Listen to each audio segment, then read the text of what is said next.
زیادہ پڑھے لکھے الحمدللہ اللہ کی توفیق سے وہ آپ کے سامنے اپنے خیالات کا اظہار فرماتے ہیں. نحمده ونصلي على رسوله الكريم. بسم الله الرحمن الرحيم. يا أيها الذين آمنوا ادخلوا في السلم كافة ولا تتبعوا خطوات الشيطان إنه لكم عدو مبين. اللہ کا بہت بڑا احسان ہے کہ اللہ نے ہمیں انسان، اور اس سے بھی بڑا احسان یہ کہ اللہ نے ہمیں مسلمان بنایا. مسلمان ہونے کے ناطے ہماری یہ ذمہ داری بنتی ہے کہ ہم پورا کا پورا دین میں داخل ہو جائیں. دین میں جہاں عقائد اور عبادات ہے وہاں پر معاملات بھی ہے. لوگوں کے اوپر حکومت کرنا جسے سیاست کہا جاتا ہے یہ پیغمبری پیشہ ہے. نبی کریم صلی اللہ علیہ وسلم نے ارشاد فرمایا کان بنو اسرائیل یسوسہم انبیاؤہم. بنی اسرائیل کے سیاسی رہنما ان کے نبی تھے.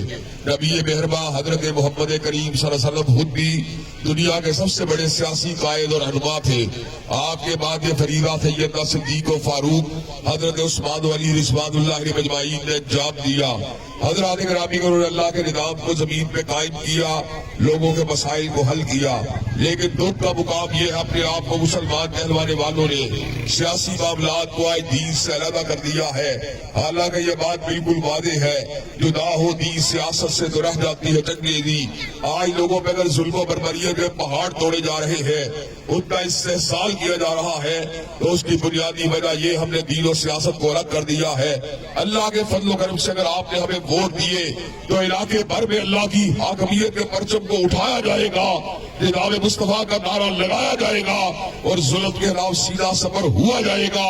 حضرات گرامی کا تھانہ کلچر کے خاتمے کے لیے، علم اور روشنی اور ہدایت کے فروغ کے لیے، عدل و انصاف کے قیام کے لیے اور اللہ تبارک و تعالیٰ کے دین کے نفاذ کے لیے کیا آپ 8 تاریخ کو دروازے پہ مہر لگانے کے لیے تیار ہیں؟ انشاءاللہ دروازے پہ مہر لگانے کے لیے تیار ہیں انشاءاللہ، اور شہباز شریف کو اس علاقے سے بھگانے کے لیے تیار ہیں انشاءاللہ. انشاءاللہ ہم نے دل دے کے دکھانے کے روح کر کے گلاب اور ہم نے گلشن کے نام کو بھی قسم کھائی ہے. وآخر انتصاب آئے گا، اسمبلی میں چھائے گا، دروازے پہ کھمبا لگاتے چلو.